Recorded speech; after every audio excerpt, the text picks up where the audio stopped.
Alberto Quintana, Verónica Landeta, Ramiro Cepeda y quien te habla Eduardo Mendoza Paladines.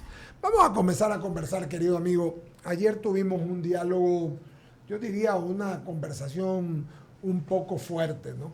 Un poco fuerte por los temas de seguridad. Nosotros entendemos que el gobierno está haciendo todo lo que puede y más de lo que puede, muchas veces.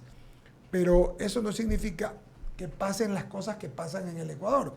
Y entonces, si tú unes eso al COVID y a sus secuelas, que la gente se pone tensa, nerviosa, con toda la razón, cuando se ve que hay niños, porque el Omicron tiene el problema que contagia a niños y los niños de 4 años para abajo no los vacunan. Por eso ya se habla que se van a vacunar a los niños de 3 y 4 años. La gente comienza a ponerse nervioso y siento de alguna manera que es como que regresamos a octubre, cuando hubieron tantas incertidumbres, pero no por las incertidumbres en sí, sino por esta especie de miedo social que existe por el tema de la seguridad y por el tema del COVID. No obstante, digo, y en favor del gobierno totalmente, esto. Ellos arreglaron y han pacificado las cárceles. Se ve una cosita escaramuza, pero la comisión, y hoy día de tarde vamos a entrevistar a uno de los de la comisión, hace 15 días los tuvimos de nuevo, pacificadora, están trabajando. Pero, ¿qué le decimos, Pedro José Freire? Tú fuiste un hombre en la candidatura y desde ahí conversamos siempre contigo. ¿Qué le dices tú a los ecuatorianos, querido amigo? ¿Cuál es la opción a seguir para poder seguir trabajando, cuidándonos de un lado, pero qué le decimos con lo otro, de la seguridad en sí? Gusto de saludarte. Muy buenos días, Pedro José. Muy buenos días, que espero que estén todos muy bien, qué bueno verles sanos. Verónica, Alberto, Ramiro, Eduardo, realmente un gusto verles que están trabajando, que siguen adelante. Estamos en un momento complicado, particularmente en la pandemia. Y de hecho, empiezo tocando el tema de la pandemia porque hoy tiene que ver también con el tema de seguridad. He hablado con médicos a cargo de servicios de emergencia, tanto del IES como del Ministerio de Salud Pública, fuera de las ciudades de Quito y Guayaquil sobre todo. Y hay una constante en por lo menos unas 10 ciudades con las que he hablado, y es que los residentes se están enfermando. Chut, Ese es los médicos residentes. caramba. Este es un problema, de hecho voy a llevarles por qué creo que aporta al tema de la seguridad, porque no se muere, eso es una ventaja. Son jóvenes la mayoría de residentes naturalmente, pero al estar enfermos les dejan a los especialistas, que normalmente en número son menos, la proporción más o menos es en servicios de uno de los hospitales en provincia, 3 a 5 especialistas frente a 40 residentes. Si los residentes se enferman, que son la fuerza de choque contra la presencia de personas que llegan a buscar servicio en emergencia, los especialistas se quedan solos. Y la gente empieza a tener problema de atención por otras cosas, accidentes de tránsito, asaltos, una caída en las gradas o cualquier cosa. Y eso hace que la gente particularmente se enferme. Y se quedan fuera de combate los médicos, eso va a incidir definitivamente en que tengamos un aumento de muertes, no por el COVID, sino por la falta de médicos residentes. La única manera de evitar esto es ser responsables y no contagiarnos, seguir las disposiciones de las autoridades, quedarnos en la casa cuando nos digan. Yo personalmente, sin ser experto y siendo enemigo de la idea de que nos desmovilicemos porque necesitamos seguir trabajando, tenemos que tener más cuidado en el uso de las mascarillas, necesitamos vacunarnos, yo me vacuné ya mi booster, estoy recién vacunadito y noté que en los centros de vacunación no hay gente, Ah, caramba. están vacíos. Yo me demoré exactamente 4 minutos en reentrar al recinto para vacunarme y salir y no había una sola alma poniéndose las vacunas. Si no tomamos en serio este proceso, vamos a empezar a tener bajas por este asunto. Y perdón que haya comenzado por ahí, Sí, por favor. pero el tema comenzó por ahí porque justamente en la ciudad de Ambato habían llegado personas víctimas de asaltos a un servicio de emergencias y no había residentes que les atiendan. En unas 300 a 400 emergencias que atiende el servicio del IES en Ambato, eh, de esas 300, un tercio más o menos son víctimas de riñas y de violencia. Es un número más alto que lo normal. El resto son todos enfermedades, de alguna manera, incluidos pacientes de COVID. pero sí es evidente que ha aumentado el nivel de violencia, la presencia del crimen en las calles. Y este es un asunto que, contrario a lo que uno podría pensar, no depende exclusivamente del gobierno, no depende exclusivamente de la policía. Creo que más bien en seguridad el gobierno ahorita está técnicamente bastante bien asesorado. El viceministro de Seguridad, en pocas ocasiones, es un experto en el asunto, pero tenemos pocos recursos al alcance para lograr mitigar todos los efectos del crimen de manera inmediata. Eso no quiere decir a los ciudadanos, vean, les estoy pidiendo que le comprendan al gobierno o le perdonen al gobierno. Eso es otra No, cosa. eso no quiere decir esto. De lo que estoy hablando es de que hay una circunstancia económica, hay una condición famélica de una parte de la población, fruto del COVID, de la enfermedad.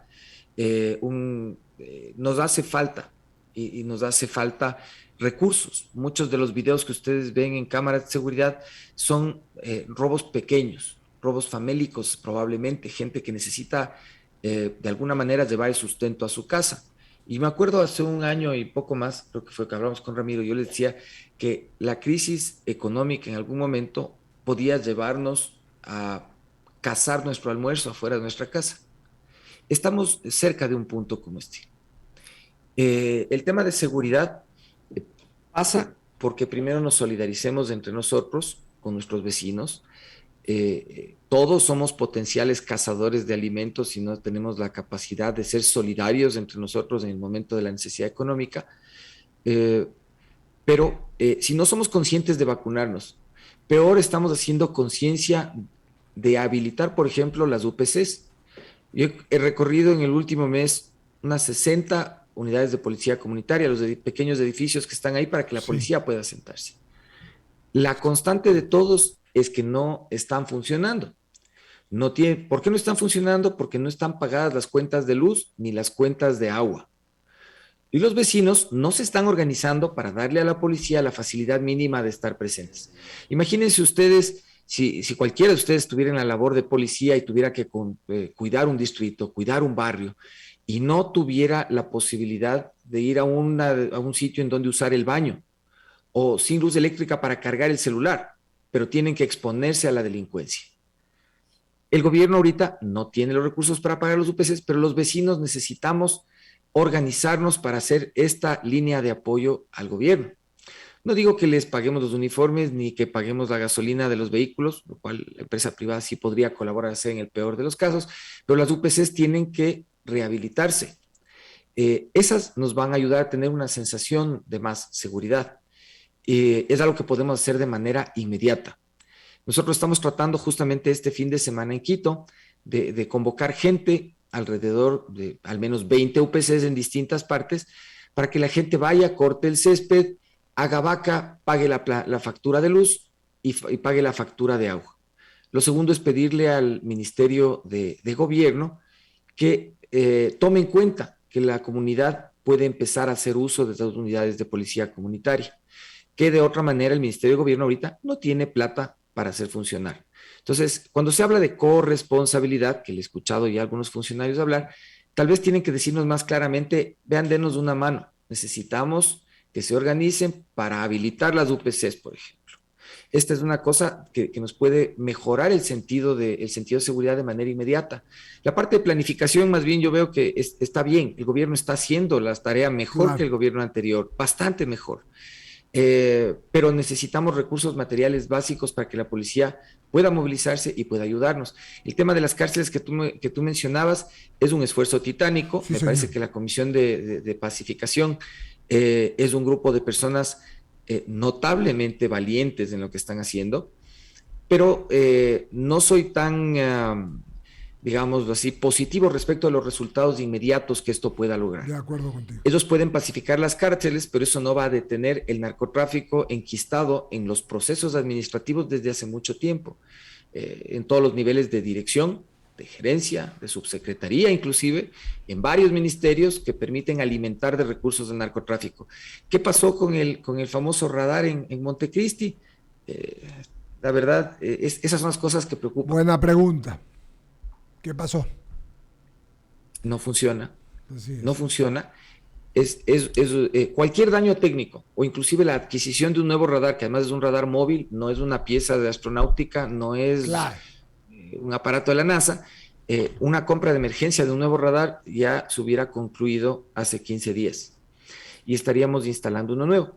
La reparación va más de 2 meses y eso significa que hay avionetas entrando y saliendo del país con narcóticos. Y eso implica que la Comisión de Pacificación puede lograr resultados en el territorio, para usar el término que les gusta a los políticos, en las cárceles, pero los recursos para seguir alimentando a unos que no se van a pacificar o a unos nuevos líderes del crimen organizado van a seguir recibiendo recursos para volverse más fuertes frente al gobierno. El gobierno tiene que, en esos detallitos, ser más eficiente, a menos que dentro de las mismas líneas del gobierno haya, como dicen, unos tapiñados, alguien tapado, alguien que sirve al propósito del crimen organizado, evitando que las cosas sucedan como es debido. Un buen día, abogado Pedro José Freile. Verónica Landeta le saluda.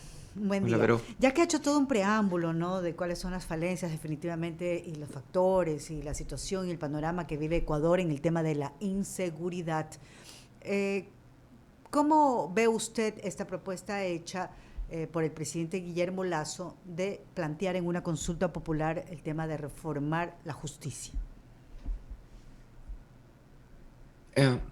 Bien, de hecho, creo que no soluciona los asuntos de orden penal. Creo que siempre será importante verificar cuál es el contenido específico de la reforma y entender cuáles son los máximos y los mínimos que se quiere lograr con eso.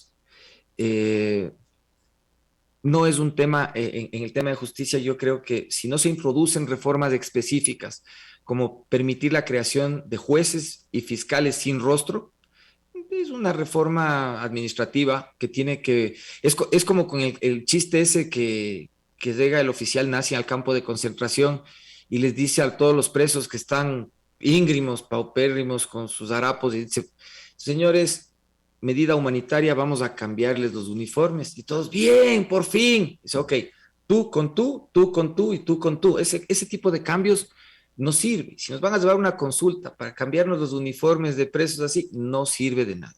La reforma más importante tiene que ser a incluir para luchar contra el crimen organizado la extradición de ecuatorianos a jurisdicciones de alta imposición en la lucha contra el crimen organizado. Es decir, que nos vayamos en contra de algo, o sea, estas son las cosas que a los políticos no les gusta decir, pero hay que decir, esa reforma tiene que incluir la posibilidad de extraditar ecuatorianos a donde sí les dé miedo a los criminales. Segundo, necesitamos que esa reforma nos permita tener jueces y fiscales sin rostro para evitar que el crimen organizado venga y les ponga en la condición de plata o plomo a quienes de otra manera deberían estar protegidos por el sistema para impartir justicia. Y es necesario que existan reformas más bien en materia operativa a favor de la Policía Nacional para que puedan realmente hacer uso de la fuerza de manera progresiva cuando sea necesario. Esto implica adicionalmente una reforma al sistema de seguridad para la creación de una fuerza de tarea, es lo que estamos proponiendo nosotros, que es una policía militar especializada en la lucha contra el crimen organizado. Caso contrario, el crimen organizado va a terminar teniendo esos carteles de estilo mexicano, con unos narcos mejor uniformados que la misma policía, y nos van a poner a todos contra las cuerdas. Entonces, estas reformas grandes, yo creo, si el presidente se va a ir a por una consulta, tiene que dar el paso valiente de que sea una reforma no solo administrativa, sino poderosa para poder combatir el crimen. Y a su criterio, ya haciendo todas estas puntualizaciones, entonces, vía consulta definitivamente no tendría mucho efecto, porque ahí involucramos obviamente a los ciudadanos y hay que profundizar, como usted bien dice, en una reforma un poco más específica, o sea, que no solamente vaya por lo administrativo, sino también por cambiar cosas de fondo. De hecho, para hacer lo que yo le propongo, sí es necesaria una consulta, porque en las condiciones actuales en que nuestro sistema constitucional plantearía espacio para lo que yo le estoy proponiendo, no sería suficiente o solamente reformas legales. De hecho, creo que es necesario convocar a la población alrededor de darle un respaldo político muy fuerte a las reformas que necesita el Estado. No es un tema de sostenibilidad del gobierno, es un tema de sostenibilidad del Estado. Después del presidente Lasso vendrán otros presidentes y van a enfrentar los mismos problemas. porque el crimen organizado no es crimen accidental, está organizado.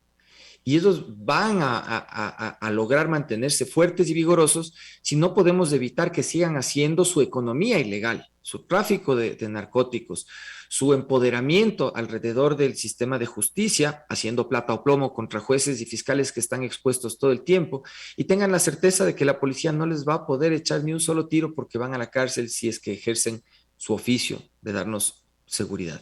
Entonces, sí creo que más bien debería aprovecharse una consulta. Claro que esto pasa por mediciones de orden político. Se necesita tener claro el discurso, generar contundente el respaldo.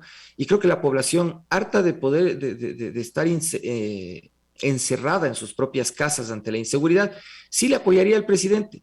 Yo creo que una reforma de este tipo, obviamente van a salir a chillar algunos, a decir que es una violación a los derechos humanos que tengamos jueces sin rostro, que el presidente, pero ahí vamos a identificar quiénes le sirven a los propósitos del crimen organizado. Si usted ve un político que en la circunstancia actual no quiera darle más seguridad a los ciudadanos, es porque probablemente trabaja o está interesado en trabajar para el crimen organizado.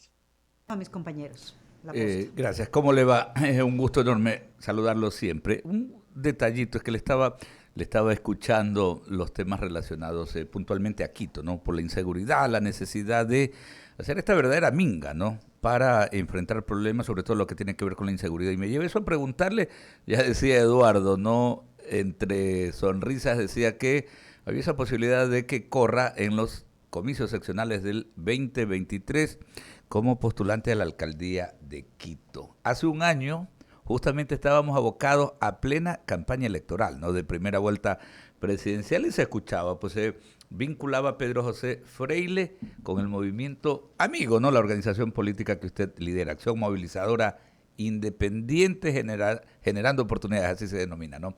Y en esa línea le pregunto, ¿va a correr por la alcaldía de Quito? La verdad no sé. Verá, el año pasado también dijimos, y hemos estado trabajando en eso, en hacer planes. Tenemos un plan para Quito ya desarrollado. Hemos trabajado, digamos así, muy sesudamente en el caso de la ciudad, incluso con una banca de inversión, para poder desarrollar una oferta de inversiones que le permitan a la ciudad liberarse de la deuda que implica la infraestructura del metro. Del metro. Y le permita al mismo tiempo llevar la cercanía de los servidores públicos municipales a todos los ciudadanos. Me han propuesto varias organizaciones políticas que sea su candidato, y lo que les hemos propuesto es que primero hagamos el plan. Si hecho el plan, podemos hacer una coalición. Entonces tal vez sí, puede ser que sí, preparado estoy, pero yo creo que las decisiones no pueden ser primero el muñeco y después la carrera de caballos. De acuerdo. Hay que definir qué hacemos y después vemos eso. Y mucha gente, de hecho, a estas alturas ya están viendo cómo caen en una candidatura. Nosotros no tenemos desesperación por el tema, y para nada. O sea, eso es con tranquilidad. Si es que es de correr, probablemente sea cuando tengamos 3 o 4 partidos alineados en torno al plan, y ahí vemos. Es lo prudente, es lo razonable. Propuesta, ¿no? Aterrizar una propuesta para Quito. Quito necesita recuperar el liderazgo político también. Hay que atender muchísimas urgencias. Me llamaba la atención y quiero que de alguna manera profundicemos en la explicación del alcance que tiene esa publicación en su cuenta en Twitter, ¿no? Refiriéndose al pronunciamiento de un activista político, ¿no? Usted escribía: rechazo el modelo del siglo XXI, pero hacer una lista de limpieza por ser correístas está muy mal. La gente no puede ser señalada con odio ni perder su trabajo por odio. La persecución es fruto de una mente débil, bregando por espacio a la brava, tratando de imponer miedo y sin mérito. Esto de alguna manera lo ubica también a usted en defensor de esta nueva forma de hacer política en el país, porque, a ver, yo entiendo, pero de pronto también se presta para confusión, ¿no? Porque habrá quien diga, caramba, Pedro José está defendiendo a dirigentes de un anterior gobierno que tal vez cayeron en hechos no muy transparentes, pero interpreto que el alcance es otro, ¿no? Porque hay funcionarios y empleados que estuvieron en la función pública que más allá, pues, de haber estado pues precisamente ocupando una función precisamente o por identificarse con una corriente, no precisamente han cometido anomalías. Básicamente, ¿cuál es el alcance de ese escrito, Pedro José? Hace un año justamente, bueno, un año y un día, estaba en Guayaquil yendo a uno de los primeros debates presidenciales. Y una de las primeras cosas cuando se me preguntó sobre cómo iba a ser la vocación de nuestro gobierno, yo dije que, y de hecho me mantengo en eso, el nuestro sería un gobierno de burócratas. Y un gobierno de burócratas no se inventa los burócratas cuando llega, sino que toma de entre quienes ya tienen experiencia institucional y funcionan, de entre esos que normalmente, de hecho, por ser honestos, no están en la argolla política, de esos que están haciendo carrera porque tienen vocación de servicio, porque su profesión se desarrolla en el servicio público. Esos no son ni de izquierda ni de derecha, no son voldemoristas ni harripoteanos, son personas que hacen servicio público. La buena burocracia, yo soy hijo de un burócrata, no tiene la camiseta de un partido político. Nunca defenderemos a líderes de bandas criminales, ese no es el punto. Pero el país ya no puede vivir abocado al odio y peor, generar condiciones de odio. El día de mañana, a la misma persona desquiciada que propone hacer una limpieza de esto, dice que van a acabar también con todos los que hayan sido de parte del Trujillato. Chuta, tocará salir corriendo también a los que hayan sido del Consejo de Participación. Ay, el Eduardo, imagínate. Es injusto ponerle membrete al odio para lograr notoriedad. ¿Qué es lo que yo veo alrededor de ese tipo de personajes? Ellos están tratando de ganarse el corazoncito de alguien en el gobierno para ver si caen en algún carguito, porque como han estado peloteados, como son gente que vive de la recolecta de dinero para las campañas y esto, se están inventando su campaña y creen que la lógica del momento le ayudan al gobierno haciendo una bronca entre los correístas y los no correístas y haciendo este tipo de cosas, pero es para beneficio de ellos mismos. El gobierno tiene gente que era el gobierno de Moreno, yo he identificado con nombre y apellido, como Juan Carlos Bermeo, que espero que se vaya pronto, gente que sirve filosóficamente a lo peor de las estructuras económicas del sistema que yo pretendo romper, Simón Cueva, con nombre y apellido. No es necesario salir a buscar, y no digo que ninguno de ellos sea corruptos, lo que pasa es que pienso que su mentalidad rompe con la lógica de la propuesta liberal que hizo originalmente el presidente Lazo, en la cual yo sí confío por ser una propuesta liberal.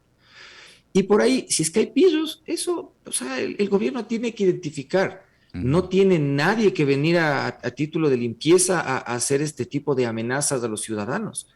Y créame, yo creo que si de un lado se hace eso, del otro lado se va a hacer igual. Correcto. No somos y no podemos ser justicieros. Si tenemos que salir a reclamar o señalar algo, hay que ir y señalar a la fiscalía. Pero eso de enfrentarnos de ecuatorianos contra ecuatorianos en la mitad de una recesión económica es peligroso. Yo creo que esas personas atentan contra la seguridad del Estado. Claro, sí, no vamos a ningún lado si mantenemos esto, pues, ¿no? Justamente el ex presidente Carlos Julio Arosemena Monroy le llamaba aquello, lo que usted describe, ¿no? Como la aristocracia del talento, ¿no? El hecho de escoger precisamente a servidores públicos de primer orden, gente que con un gran nivel de preparación siempre van a ser necesarios para el funcionamiento del país. 8:58, permítame que Ramiro Cepeda tiene otras inquietudes. Estamos conversando con el ex candidato presidencial Pedro José Freile Vallejo. Ramiro, y vea usted, hace casi un año estábamos abocados al primer debate, ¿no?, que consagra actualmente el Código de la Democracia, ¿no? El primer debate presidencial. Por supuesto. Pedro José, ¿qué tal? Qué gusto en saludarte. Hola, Ramiro. Mira, yo coincido contigo. La verdad es que la línea de pensamiento suya, no digo que es como la mía o la mía es como la suya, no importa quién lo piense primero. El perverso es perverso independientemente de qué partido esté. El pillo es pillo independientemente de dónde sea, de la sierra y de la costa o del oriente o de la parte insular. Es consustancial al ser humano, no al partido político que profesa. Y ahí lo acompaño, porque andar persiguiendo como cacería de brujas a gente que en algún momento no le tocaba a otra que estar en una función pública, probablemente comiendo ya porque tenía que aguantar órdenes que no podía sustentar, pero que si no era su plaza de trabajo. O sea, sí, yo entiendo muchas cosas y esos comedidos no me caen muy bien. Y con eso suscribo lo que usted dice. Yo quiero volver al tema, no es consulta, sería referéndum. Y yo tengo de esas ideas macabras, ¿ya?, para solucionar esto de una sola vez. Y sé que no es del todo constitucional, pero dada la necesidad de que este país hay que cambiarlo de raíz. Acordemos del año 78, usted debe haber sido muy joven, en que se le consultó al pueblo sobre 2 constituciones, se crearon 2 comisiones legislativas. Me acuerdo, en una estaba el doctor Barragán, en otra andaba el doctor Galo García, gente de un talante y talento espectacular, o sea, no estamos hablando de cualquier pintado, ¿ya? Y se elaboraron constituciones. ¿Qué constituyente ni qué constituyente? Porque en las constituyentes van sirios y troyanos y cualquier gil, ¿ya? Un poco hacer una comisión en que nos elabore una constitución y que de alguna manera se busque la forma de consultarle al pueblo, como se nos consultó la de Montecristi, ya cuando ya todo estaba direccionado y además que la de Montecristi, en mi concepto, tiene un vicio de origen. Ya, primero porque la convocatoria de la constituyente no fue del todo legal, y segundo, que la aprobación de los últimos 500 artículos en una noche, viendo a todos los constituyentes dormidos y agregados algunos artículos por parte de un secretario jurídico de la presidencia, que nunca se discutieron y de los cuales no hay actas, ya ahí tiene vicios del consentimiento. Hay error. Entonces podríamos, en alguna suerte de un ejercicio constitucional, muy estirado por cierto, consultar una nueva constitución diciendo, ¿quiere esta nueva o quiere que nos mantengamos con la vieja? Porque el problema no es solo la función judicial, el problema es todo. Es correcto, Ramiro. Yo vengo diciendo desde hace mucho tiempo que ninguna constitución ni el sistema jurídico completo puede valer más que el riesgo de muerte de un solo ciudadano. Es así de simple. La Constitución al final es papel.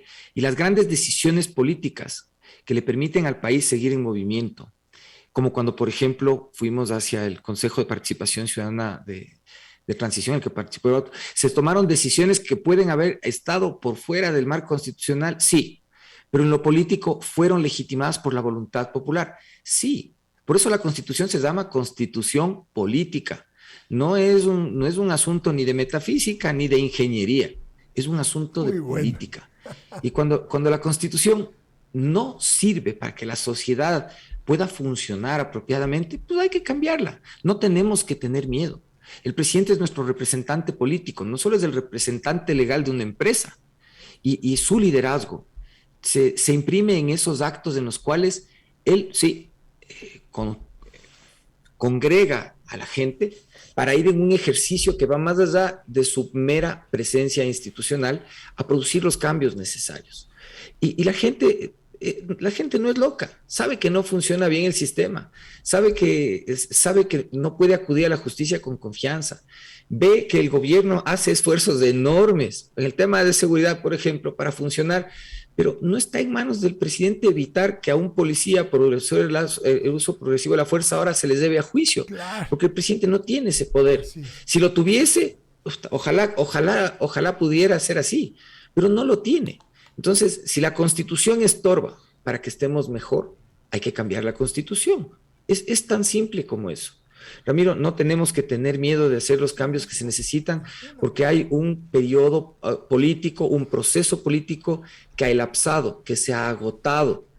Ahora, yo diría así, los conservadores del socialismo son los que sueñan y añoran que vuelvan sus grandes días de los contratos. Esos van a ser los conservadores del sistema. Nosotros somos ahora los revolucionarios que queremos hacer una república liberal y es el momento en el que tenemos que actuar para construirla. Eso implica cambiar de constitución, cambiémosla. Y hay que buscar el mecanismo porque para mí la mayoría de males están ahí. La segunda parte de los males está en el chip del ciudadano que se acostumbró en muy buena parte al manejarse por la izquierda, como se dice. Yo diría, se mal acostumbró. Se mal acostumbró a manejarse por la izquierda. Pues dice, no confía en la justicia a menos que vayas a la justicia con billete. no confías en la educación a menos que vayas con una polla para el examen, no confías en la autoridad de tránsito a menos que tengas un billete cuando cometes una infracción. Todo, desde lo más pequeño hasta lo más grande, tiene el halo de la porquería de la corrupción. Por eso hay que estructurarse desde la base para poder dinamitar esto que está a todas luces hediondo. Está dañado y el sistema, de hecho, consagra la corrupción. Yo lo he dicho varias veces. De hecho, voy a tener una conferencia en Northeastern porque alguien me va a contestar en no sé de qué de alguna otra universidad, un foro constitucional en los Estados Unidos, porque yo he dicho que la Constitución del Ecuador es la única constitución del mundo que consagra la corrupción. Y lo sostengo, entre el 3.13 y el 3.19, la Constitución dice, por ejemplo, que las cosas importantes que suceden en el Estado solo las puede llevar a cabo el Estado dominado por los políticos y que el sector privado solo por excepción puede participar. La excepción es la mamá de la corrupción, porque es la varita mágica en las manos de los políticos para decir a quién le entrega las cosas. La lógica debería ser que la libertad nos permita emprender y desarrollar hasta el límite de nuestra capacidad, siendo que el Estado nos da certeza de que podemos hacerlo y el sector privado asume todo el riesgo necesario para que las cosas pasen, invierte todos los capitales y hace que funcione la economía. Entonces, la Constitución, desde ahí y en adelante, tiene un montón de barbaridades. No, yo no soy de los que cree en que el neoconstitucionalismo sea una forma válida de ideología o pensamiento técnico. No es que yo sea retrógrada, pero siento que el sentido práctico está en tener una constitución más simple que nos permita hacer las cosas por principio libremente. La verdad es que necesitamos más que una entrevista para conversar con usted, Pedro José. ¿Cuándo viene por Guayaquil para compartir un almuerzo? Y Sí, tener Pero, una charla? pero debe ser un foro. Debe ser un foro. Lo invitamos al almuerzo también, si es lo que se está palanqueando. Te No se digo, preocupe. ayer cuando hacía agenda con Wendy, porque hacíamos agenda, le dije, y lo llamé a Alberto porque estaba bloqueado, ¿no?, por las entrevistas, y valía la pena que nos ayude un hombre de tu, ¿sabes qué? Déjame, de tu ponderación, pero a su vez de actividad, de acción, ¿entiendes? Porque tienes las cosas muy claras y nos alegramos de lo mismo. Te mandamos un abrazo, querido amigo. Te mandamos un abrazo, Pedro José Freire.